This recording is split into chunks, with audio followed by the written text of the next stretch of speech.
네, 오늘은 고린도후서 9장 6절에서 8절 말씀, 이 말씀을 통해서 추수의 법칙에 대해서 말씀을 우리가 듣도록 하겠습니다. 세상 사람들이 다 아는 진리 가운데 하나가 뿌린 대로 거둔다라는 말씀입니다. 사람이 무엇을 뿌리든지 그것을 거두리라, 이 말씀은요, 모든 사람들이 알고 있는 그 성경의 진리입니다. 사람이 무엇을 뿌리든지 그 뿌린 대로 거둔다. 이걸 다 알지만, 그러나 이 진리를 믿는 사람들은요, 믿지 않는 사람들은요, 다 속은 자라고 합니다. 속은 자. 뿌린 대로 거두고 심는 대로 거둔다는 이 진리를 알지 못하는 사람들은 모두가 속은 자입니다. 성경은 그들에게 속지 말라고 말씀하십니다. 뿌린 대로 거둔다는 말은 알지만 그 말씀대로 믿지 않는 사람들은 모두가 다 속은 자입니다.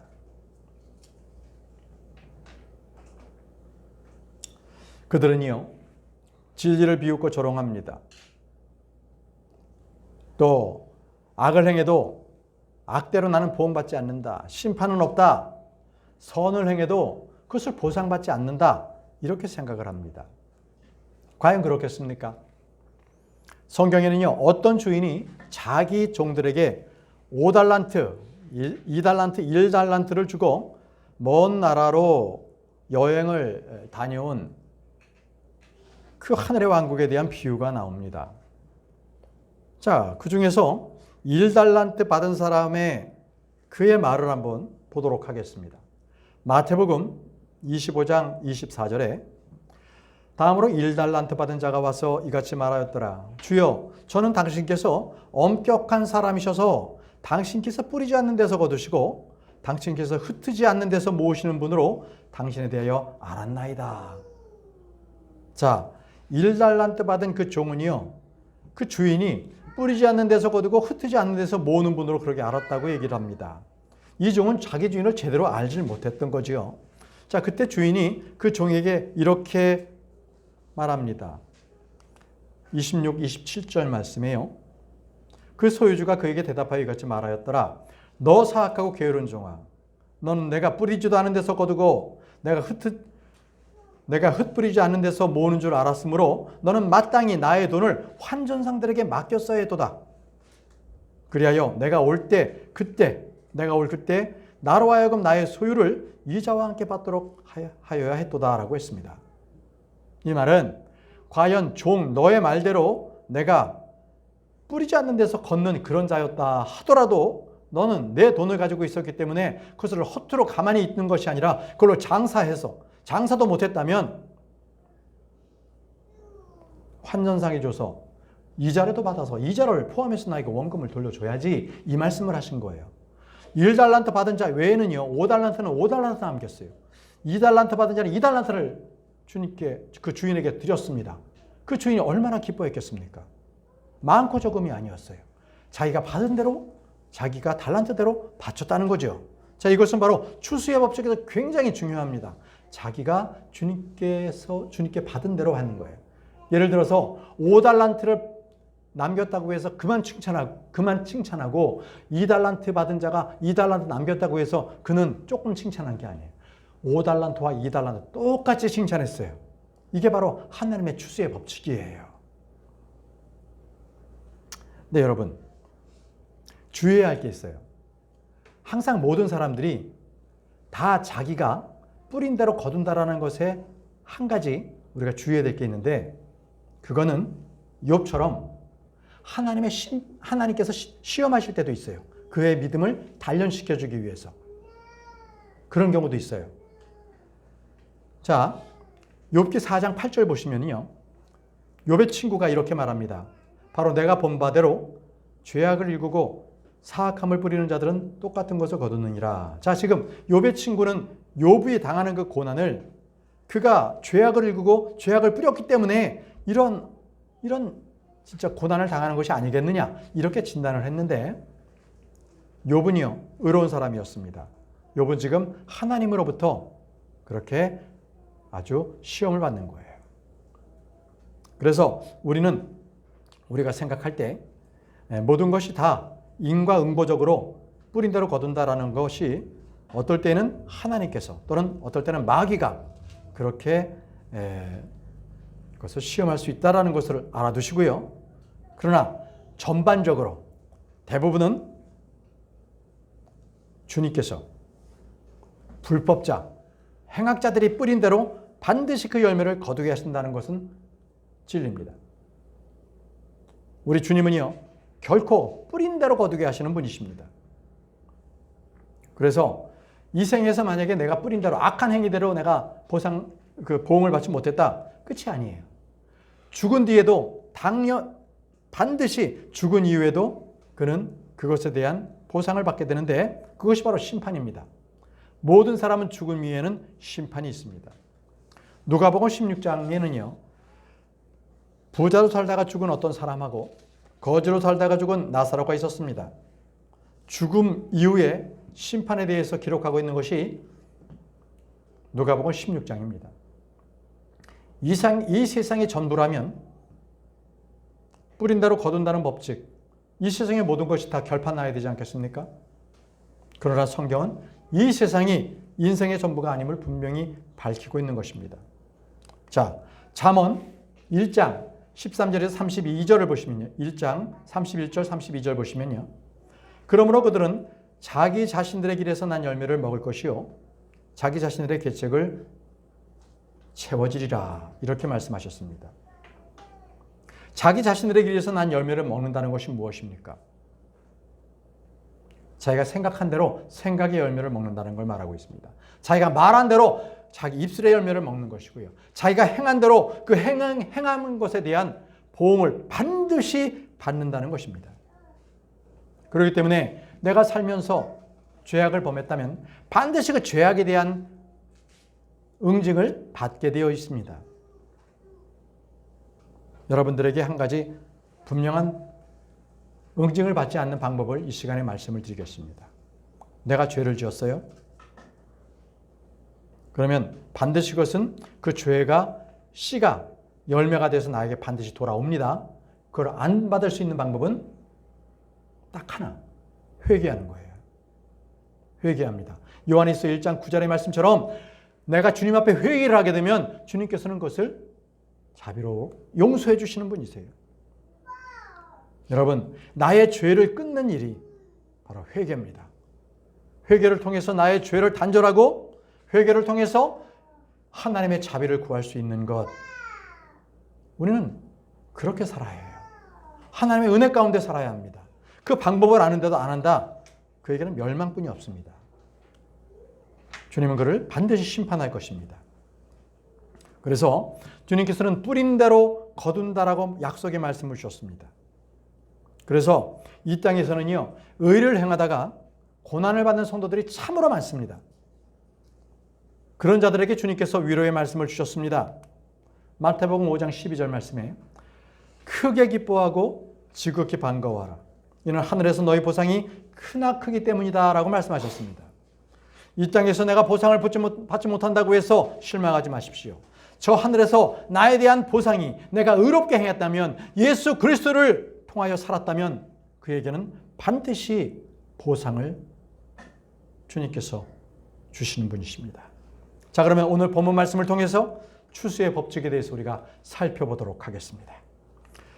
로마서 9장 6절 말씀을 보시기 바랍니다. 로마서 9장 6절 말씀. 다만 내가 이것을 말하노니 인색하게 뿌리는 자는 또한 인색하게 거둘 것이요 넉넉하게 뿌리는 자는 또한 넉넉하게 거두리라는 것이라. 이 구절은 헌금이나 연보나 구제 이렇게 할 때 어떻게 해야 하는지를 그 본질을 선포하는 말씀입니다. 우리는 누구나 뿌린 대로 거둔다는 그 진리를 잘 알고 있지 않습니까? 뿌리지 않는 데서 어떻게 거둘 수가 있겠습니까? 심지 않은 데서 우리는 어떤 열매도 우린 거둘 수가 없는 겁니다. 근데 이 구절을요, 개역개정을 보면 이렇게 되어 있습니다. 자, 보시죠. 동일한 고린도후서 9장 6절 말씀인데요. 이것이 곧 적게 심는 자는 적게 거두고 많이 심는 자는 많이 거둔다는 하는 말이로다. 자, 우리 킹제임스 성경하고 뭐가 다릅니까? 여러분들 차이를 보실 수 있겠습니까? 개역개정에서는 분명히 양의 적고 많음을 얘기하고 있습니다. 그러나 킹제임스 성경은 양이 적고 많음을 얘기하는 것이 아니라 인색하게 넉넉하게 바로 마음의 자세를 말하고 있습니다. 완전히 다릅니다. 주님께서 평가하는 그 잣대는요, 사람의 잣대하고 다릅니다. 주님께서 성전 헌금함에 돈을 넣는 사람 보시고 가장 헌금을 많이 한 사람을 주님께서 말씀해 주셨습니다. 마가복음 12장 43절에 그가 누가 헌금을 가장 많이 했는지 한번 보시죠. 그러자 그분께서 자신의 제자들을 그분께로 불러 그들에게 이같이 말씀하시느니라. 진실로 내가 너에게 말하노니 성전 금고 안으로 돈을 던진 자들 모두보다 이 가난한 과부가 더 많이 던져 넣었도다. 이 가난한 과부 더 많은 돈을 던져 넣었다고 합니다. 얼마를 넣었을까요? 자, 이 가난한 과부가 헌금한 돈은요, 고작 2마이트, 그 당시에 참새 2마리 살 수 있는 아주 적은 금액이었습니다. 그럼에도 불구하고 주님께서는 이 과부가 가장 많이 넣었다고 말씀을 하십니다. 저는요, 우리 교회 성도들이 거의 모두가 이 과부와 같은 헌금을 드린다고 저는 생각합니다. 모두가 생활은 넉넉지 않지만 어떤 대형교회 성도들이 내는 헌금보다 더 많이 헌금을 낸다고 저는 생각합니다. 헌금의 핵심은요, 많고 적음이 아니라 인색하게 넉넉하게란 마음의 자세입니다. 주님은 말씀하십니다. 누가복음 6장 38절 말씀에 주라 그리하면 그것이 너에게 주어지리라. 후히 측량되고 꾹 누르며 함께 흔들어지고 흘러 넘치는 채로 사람들이 너희 품에 안에 주리라. 이는 너희가 재는 동일한 척도로 너희가 그와 같이 다시 측정될 것이기 때문이라. 너희가 재는 그 동일한 척도로 너희가 그와 같이 다시 측정될 것이라고 말씀하십니다. 우리가 넉넉하게 후하게 드리면 주님께서도 후하게 우리를 다스려 주십니다. 넉넉하게 뿌린다면 주님께서는 넉넉하게 우리에게 보상해 주시는 분이시라는 것입니다. 이것이 바로 첫 번째 추수의 법칙이에요. 첫 번째 추수의 법칙 잘 기억해 두시기 바랍니다.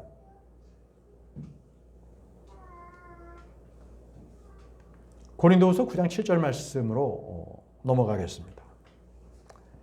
모든 사람은 각자 자신의 마음속에 결심한 대로 그렇게 줄지니라. 마지못해서 어쩔 수 없이 하지는 말아야 하리니 하나님께서는 흔쾌히 주는 자를 사랑하시기 때문이라. 자, 여기 헌금의 원칙이 하나가 더 나왔습니다. 각자 자신의 마음속에 결심한 대로입니다. 여러분들의 헌금의 액수를 제가 여러분들에게 지정해 주진 않습니다. 교회가 여러분들에게 헌금을 얼마 하시오라고 지정해 주지도 않습니다. 신약교회의 헌금은요, 항상 자원입니다. 감사합니다. 감사와 자원하는 마음으로 헌물을 드려야 합니다. 얼마를 낼지, 내야 할지 내지 말아야 할지 이런 것들을 하지 말라고 합니다. 주님께서는 각자 자신의 마음속에 결심한 대로 주님께 바치라고 말씀을 하십니다.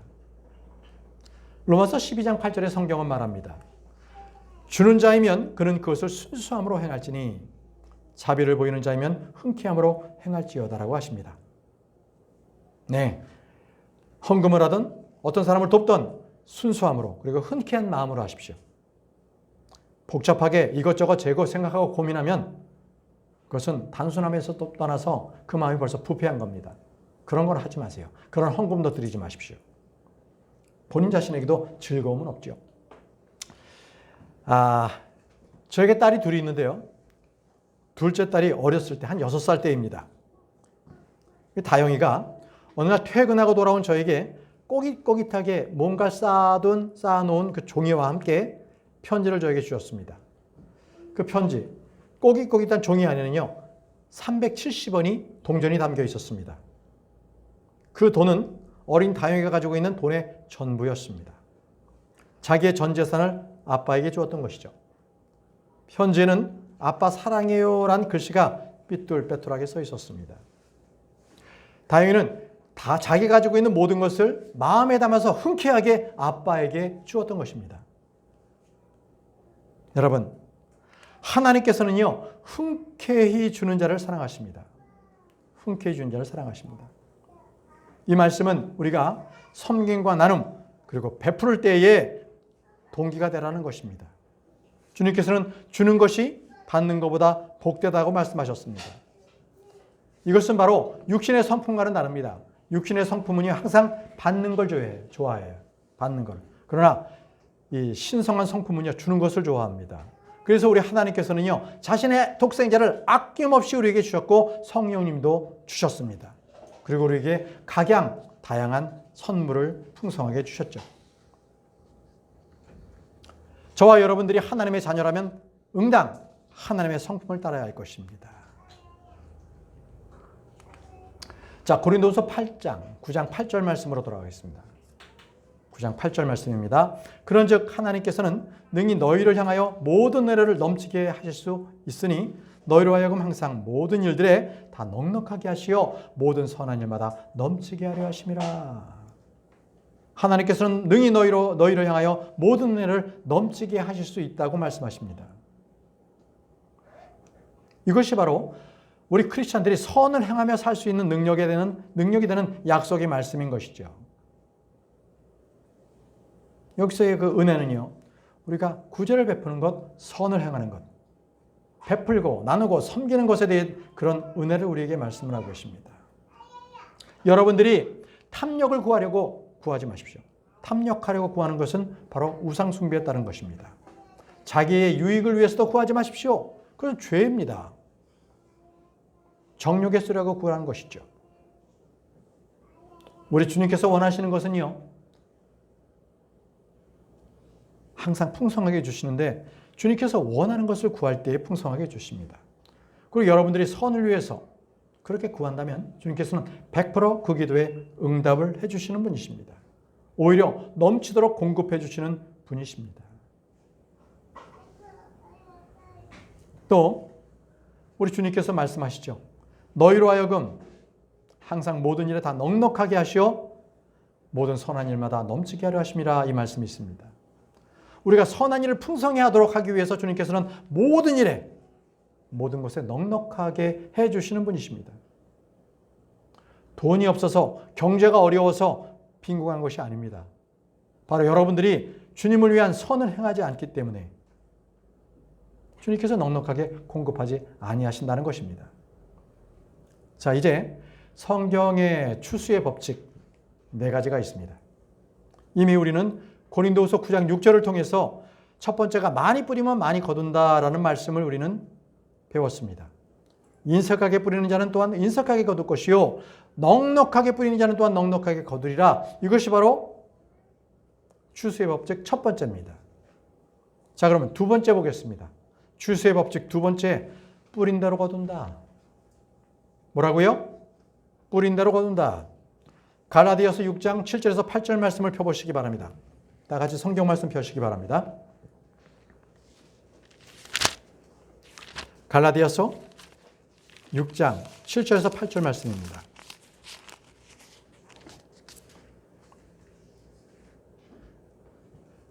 함께 읽겠습니다.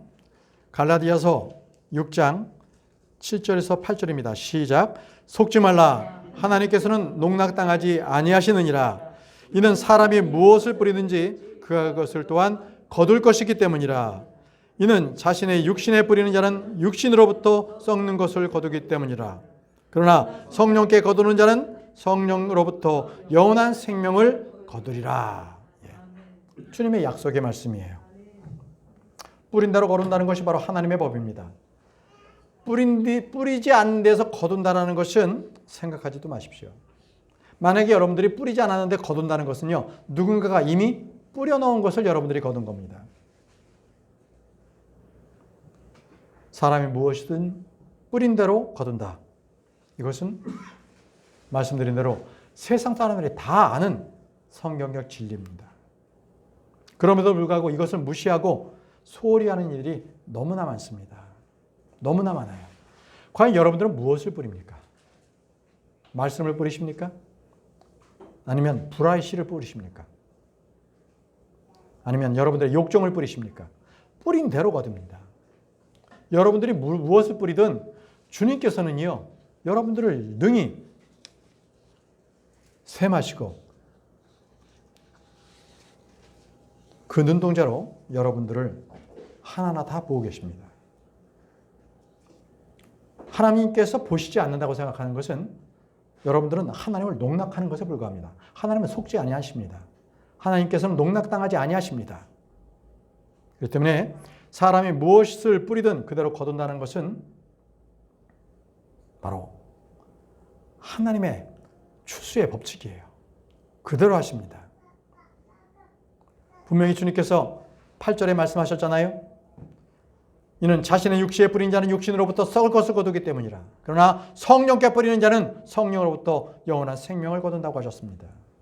여러분들은 육신, 성령 둘 중에 어디에 지금 씨를 뿌리고 계십니까? 여러분들이 하는 행위, 여러분들이 생각하는 그 생각이 바로 지금 뿌리고 있는 씨를 뿌리고 있는 행위입니다. 행동들입니다. 여러분들이 만약에 사랑이라는 것을 육신에 뿌리면요, 그것은 욕정이고요, 간음이고요, 세욕을 거두게 됩니다. 근데 사랑을 하나님께 뿌리면요, 하나님의 사랑을 거두게 되는 거죠. 여러분들이 지식을요, 육신에 뿌리면요, 교만이 생겨나고요, 자기 자랑이 생겨납니다. 그 자랑으로 남들을 판단하는 그런 나쁜 짓을 하게 되는 거죠. 그러나 만약에 여러분들의 지식을 성령에 뿌리면 영적인 지식을 거두게 됩니다. 성령으로 뿌리면 그는 영생을 얻게 됩니다. 그러나 같은 생각을 육신으로 뿌리면 그는 사망을 거두게 되는 것이죠. 이것이 바로 하나님의 말씀입니다. 자, 세 번째입니다. 세 번째 추수의 법칙, 뿌린 것보다 더 거둔다는 것입니다. 여러분들이 무엇을 뿌리든 그것보다 더 거두게 되는 것이 바로 추수의 법칙 세 번째입니다. 요한복음 12장 24절 말씀입니다. 요한복음 12장 24절. 진실로 진실로 내가 너에게 말하노니 한 알의 밀이 토양 속에 떨어져 죽지 아니하면 그것은 홀로 거하느니라. 그러나 만일 그것이 죽는다면 그것은 많은 열매를 내느니라. 자, 이 말씀의 핵심이 무엇인 것 같습니까? 네, 죽는답니다. 한 알의 밀이 그대로 있으면 밀로써 끝이 나지만, 밀로 썩고 끝나지만 죽는다면 많은 열매를 맺는다고 합니다. 죽는다. 죽는 것은 바로 열매를 맺기 위한 것입니다. 우리 주님께서는 자신을 한 알의 밀알로 말씀하시며 자신이 죽으면 많은 이들을 구원으로 이루게 할 수 있다라는 그러한 진리의 말씀을 말씀하고 계십니다. 한 알의 밀이 땅에 떨어져 죽음으로써 열매를 맺습니다. 그렇기 때문에 여러분, 모든 생명은 죽음에서부터 탄생한다는 것을 아시기 바랍니다. 예수 그리스도께서 십자가에서 죽으셨기 때문에 우리는 새로운 생명을 탄생받을 수가 있었습니다. 모든 식물을 씨를 땅에 뿌렸을 때 그 씨가 죽지 않으면 그 자리에서 새로운 생명이 태어나지 않습니다.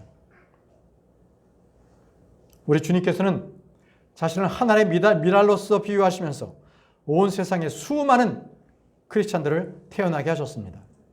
이것이 바로 열매 맺는 추수의 법칙입니다. 자, 한 예를 들겠습니다. 농부가요, 옥수수 씨 하나를 땅에 심었습니다. 자, 그러면 옥수수 대가 쫙 나오고 그것이 이제 키가 큽니다. 그리고 옥수수를 맺지요? 그러면 거기에서 한 7, 8개의 옥수수가 났다고 하십시다. 그러면 한 옥수수에는 몇 개의 옥수수 알이 열립니까? 100여 개 이상은 맺히지 않겠습니까?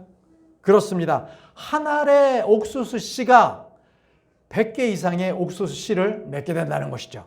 그건 왜요? 처음에 그 한 알의 옥수수 씨가 죽었기 때문에 100개 이상의 씨를 다시 낸다는 거예요. 그래서 사도 바울이 말한 거예요. 나는 매일 죽는다는 거예요. 그래서 매일 죽어야 돼요. 여러분도 매일 죽어야 합니다. 죽지 않고 그대로 옥수수 알 또는 밀 하나로 삼아있기 때문에 능력이 없는 거죠. 새로운 생명이 태어나지가 않는 겁니다. 여러분, 매일매일 죽으시기 바랍니다. 그래야 새로운 생명이 여러분들을 통해서 태어납니다. 여러분들은요, 내가 죽지 않고 계속 주님 곁에 서 있으면요, 그건 주님의 제자나 주님을 믿는 자가 아니라 주님의 원수입니다. 죽지 않았는데 어떻게 그가 새로 태어날 수가 있겠습니까? 여러분들이 열매를 원하십니까? 그렇다면 날마다 죽으십시오. 자신의 십자가를 주님께 드리고요. 날마다 주님의 죽음과 함께 그렇게 여러분들도 죽고 새로운 삶으로 여러분들 받아들이시길 바랍니다. 말씀드린 것처럼 열매를 맺는 것은 먼저 죽어야 합니다. 미랄도 딱딱한 자기의 씨앗을 그 껍질을 깨고 나올 수 있는 것은 그 미랄이 죽었기 때문에 새 생명이 나올 수 있는 거예요.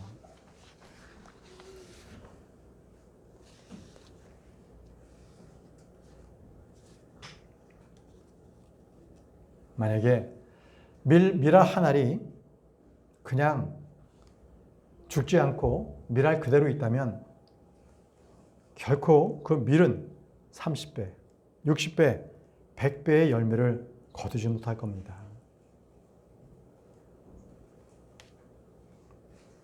우리가 이것을 통해서 우리는 죽어야 합니다.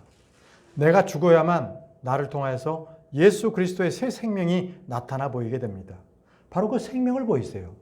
세상 사람들은 나의 어떻고를 보는 것이 아니라 나로 인해서 예수 그리스도를 보아야만 합니다. 그것이 바로 내 속에 있는 생명을, 바로 죽음을 통해서 다른 사람들에게 새 생명을 보여주는 것입니다. 고린도후서 4장 7절에서 11절 말씀 보십시오. 고린도후서 4장 7절에서 11절 말씀.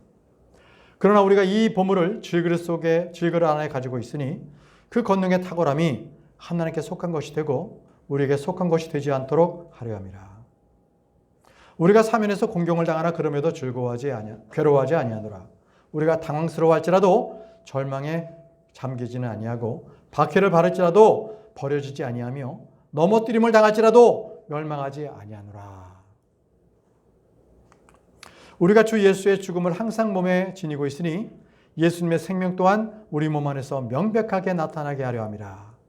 이는 살아있는 우리가 예수님으로 인하여 늘 죽음에 넘겨지기 때문이니. 말씀 보십시오. 이는 살아있는 우리가 예수님으로 인하여 늘 죽음에 넘겨지기 때문이니. 예수님의 생명 역시 우리의 죽을 수밖에 없는 육신 안에서 명백하게 나타나게 하려 함이니. 이 말씀입니다. 우리의 겉사람이 완전히 죽을 때에 속에 있는 예수 그리스도의 생명, 바로 새로운 생명, 그 몸으로서 나타나게 된다는 것이죠. 우리는 주님의 그 생명 되심, 그 생명 되심으로 살아야 합니다. 그래서 성도들로서 향기를 내고 빛을 발산하는 삶을 살아야 하는 것이죠. 우리는 우리의 믿음의 생활이 율법적으로 살아가는 것이 아니에요. 항상 생명 있게 살아가는 거예요. 여러분, 하나님의 말씀을 들은 여러분들은요, 죽은 자처럼 살면 안 돼요. 여러분들의 삶은 새 생명으로 살아야 합니다. 주님을 나타나게 되고요. 주님을 기뻐하게 되고요. 바로 주님 안에서 여러분들이 새 생명으로 살아가야 하는 것이죠. 이것이 바로 참된 영적 비결입니다. 누구든지 죽는 일에 기뻐하는 사람이 어디 있겠습니까? 그러나 죽었을 때 열매를 맺기 때문에 누구나 충만한 기쁨과 즐거움을 가지게 되는 것입니다. 여러분, 우리는 이제 내가 죽어야만 더 많은 열매를 맺는다라는 것을 우리가 지금 배웠습니다. 자, 네 번째 말씀 보겠습니다. 네 번째 추수의 법칙, 뿌리면 반드시 거둔다 합니다. 뿌리면 반드시 거둔다. 자, 갈라디아서 6장 9절 말씀 찾아보겠습니다. 갈라디아서 6장 9절 말씀을 펴시기 바랍니다. 우리 함께 읽겠습니다. 갈라디아서 6장 9절. 자, 펴셨습니까? 함께 읽겠습니다. 시작. 그런즉 우리가 잘 행하는 가운데 지치지 말자. 만일 우리가 기진하지 아니하면 적합한 시기에 우리가 거둘 것이기 때문이라. 자, 여러분, 이 말씀을 통해서 적합한 시기에 우리가 거둘 것이라는 이 말씀을 통해서 우리가 결과가 없다고 낙심하지 말라는 거예요. 때가 이르기 전에 포기하지 말라는 것입니다. 잘 행하는 가운데 지치지 말라는 것은 내가 아무리 잘해도 나에게 돌아가는 것이 없다. 알아주는 사람이 없다. 그리고 유익이 없다라는 것에 속지 마십시오. 선을 행하고 의를 행하는 것은 금방 그 결과가 나에게 돌아오지 않습니다. 그것은 모두 적합한 시기가 되면 거둔다는 것입니다. 우리가 말씀대로 믿음으로 살아보려고 결심을 해도 금방 지치고 낙심하는 사람이 참으로 많습니다. 그는 적합한 시기에 거두게 된다는 뿌린 대로 거둔다는 이 법칙을 잘못 이해한 거예요. 그가 원하는 것은 내가 원할 때에 결과를 보자는 것입니다.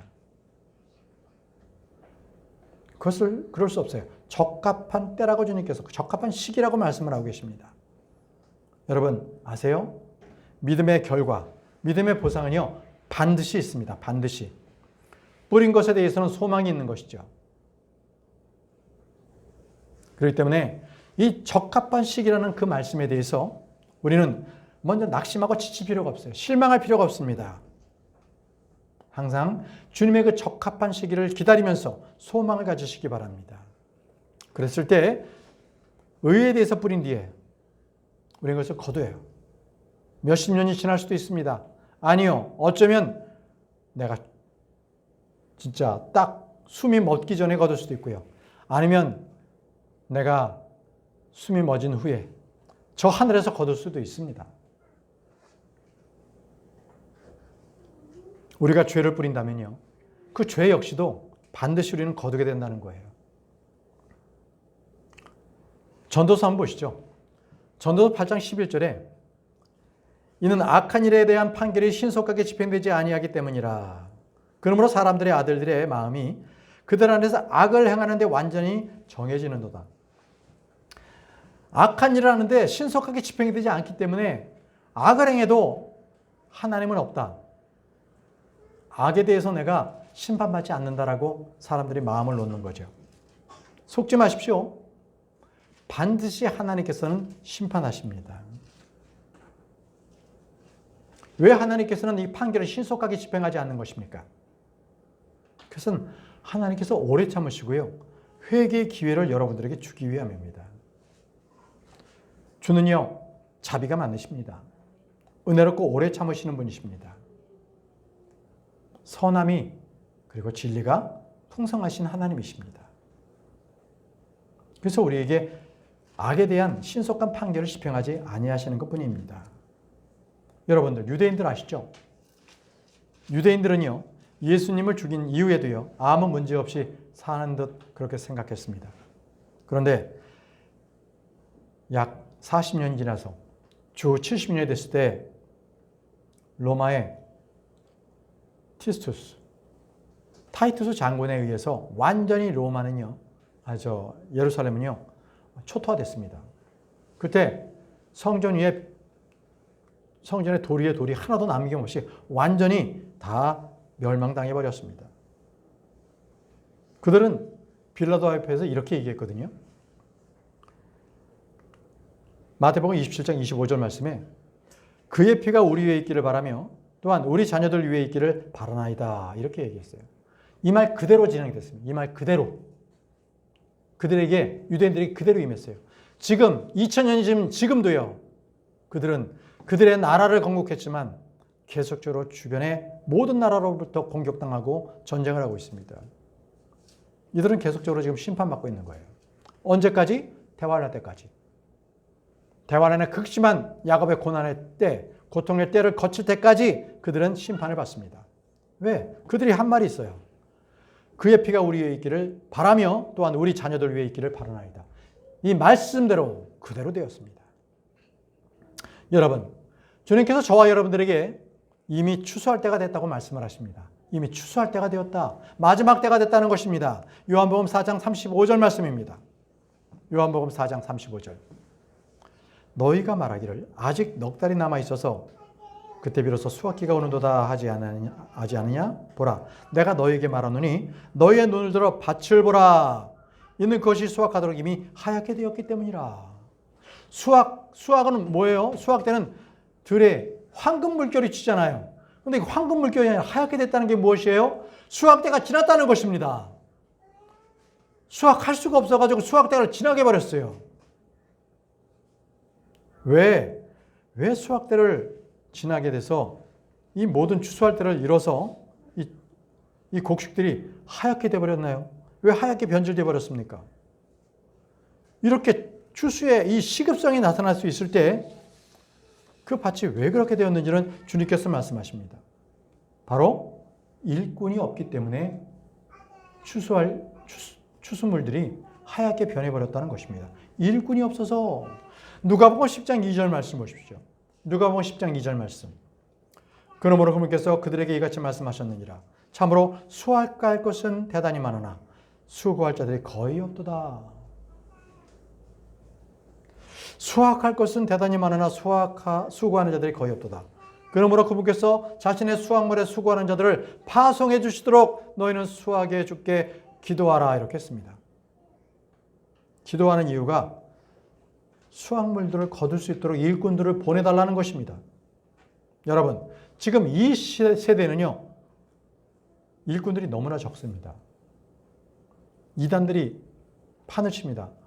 오늘 우리 성경 공부하기 전에도 이단의 무리들이 찾아오지 않았습니까? 그렇습니다. 자, 이제 주님께서는요, 올바르게 자신이 추수할 때를 기다리는, 적합한 시기를 기다리는 그러한 일하는 사람을 지금 부르고 계십니다. 여러분, 오늘의 선교의 현장은요, 누군가는 뿌리고 누군가는 물을 주고 누군가는 거두어 드리는 일을 하는 것이 선교 현장입니다. 모든 사람들이 그냥 거두어 드리는 일이 그것이 능사가 아닙니다. 누군가는 뿌려야 됩니다. 누군가는 전도하러 나가서 전도지를 뿌리는 일을 해야 되는 거예요. 또 전도지를 받은 사람이 한 번에 믿지 않았을 때에 그에게 다시 한번 전도지를 줘서 물 뿌리는 역할, 다시 한번 그에게 복음을 전하는 역할을 해야 되는 사람도 필요합니다. 그랬을 때 그 마음이 회심해서 다시 한번 복음을 전했을 때 그가 예수님을 믿고 돌아오게 되는 거예요. 자, 고린도전서 3장 6절에서 9절 말씀을 한번 찾아보겠습니다. 자, 고린도전서입니다. 고린도전서 3장 6절에서 9절 말씀입니다.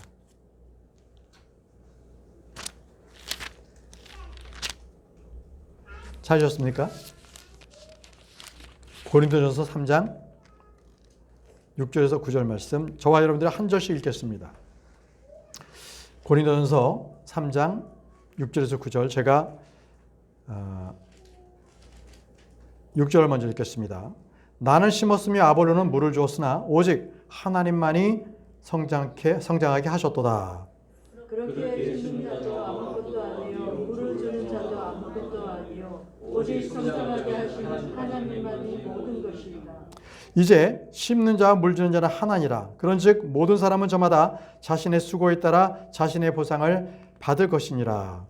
이는 우리가 하나님과 함께 수고하는 자들이기 때문이라. 너희는 하나님의 농작지요 너희는 하나님의 건축물이로다. 예, 여기서 보시면은 심는 자, 물 주는 자가 다 나오죠.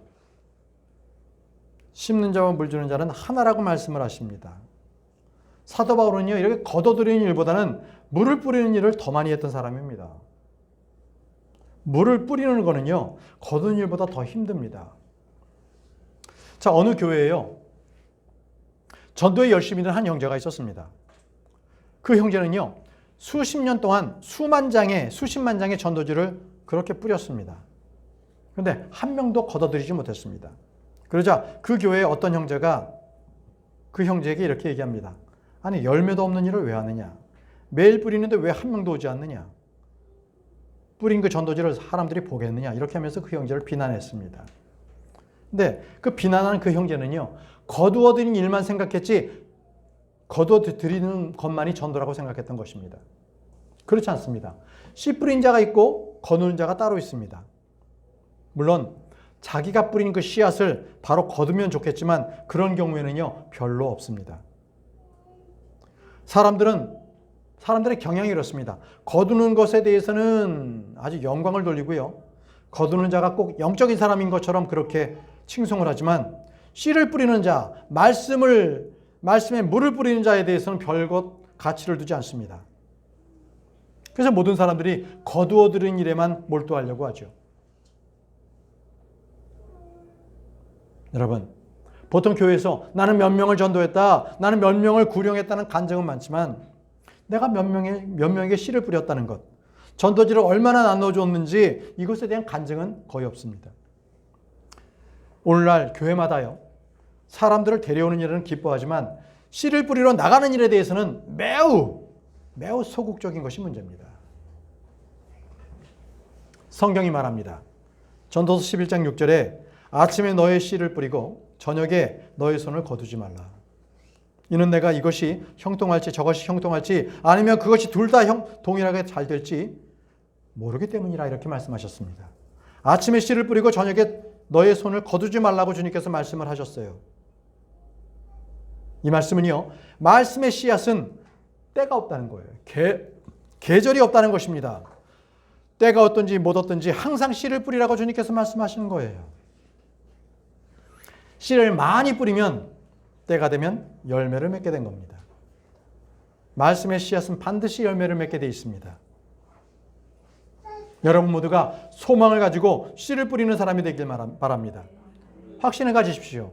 내가 씨를 뿌리면 누군가 와서 다시 한번 그에게 물을 줘서 전하고 누군가는 그를 거둬들인다. 여러분, 저와 여러분들은 지금은 씨를 뿌리고 거둔 일이 반복되는 시대에 살고 있습니다. 지금 밭은 하얗게 되었습니다. 추수할 때가 지나갔어요. 자, 어떻게 해야 됩니까? 주님은 일꾼이 필요하다고 했습니다. 일꾼이 없다. 여러분들에게 말합니다. 우리 교회에도 지금 예배실 바로 입구에는 뿌려야 할 씨가 가득 쌓여 있습니다. 전도지입니다. 가실 때 가져가셔서 내 주변에 있는 사람들에게 열심히 씨를 뿌리시기 바랍니다. 뿌린 대로 거둡니다. 이제 추수할 때가 다가왔습니다. 마지막 때입니다. 여러분들은 얼마나 많은 씨를 뿌렸습니까? 얼마나 많은 열매를 거두셨습니까?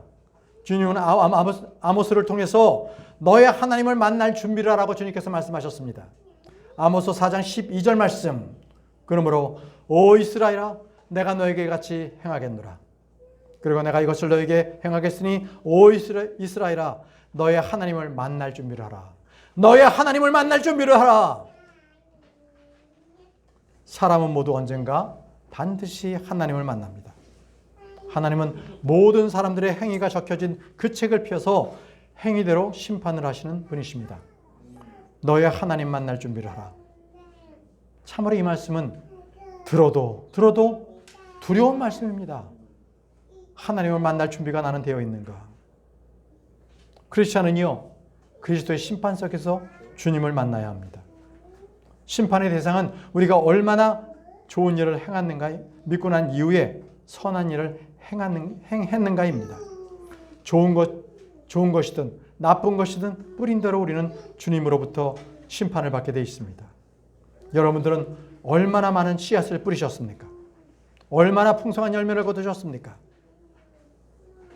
육신에 따라 썩은 열매를 거두셨습니까? 아니면 성령에 버려서 영생을 얻으셨습니까? 죄인들 역시 하나님을 만나야 합니다. 죄인들이 주님 오시기에 첫 번째 해야 할 일은 그들은 회개해야 합니다. 죄를 자백하고 회개하는 것이 바로 주님께서 오시기 전에 죄인이 해야 할 일입니다. 침례자 요한이 바로 회개를 선포했습니다. 그 다음에 그들이 해야 할 것은 복음을 받아들여야 합니다. 복음을 통해서 하나님의 의를 예수 그리스도를 받아들여야만 합니다. 그렇지 않다면 그는 하나님을 만날 준비가 전혀 되지 않은 자입니다. 여러분들은 지금 주 하나님을 만날 준비가 되어 있습니까? 자, 이제 다 같이 눈을 감고 오늘 말씀을 묵상하며 기도하겠습니다.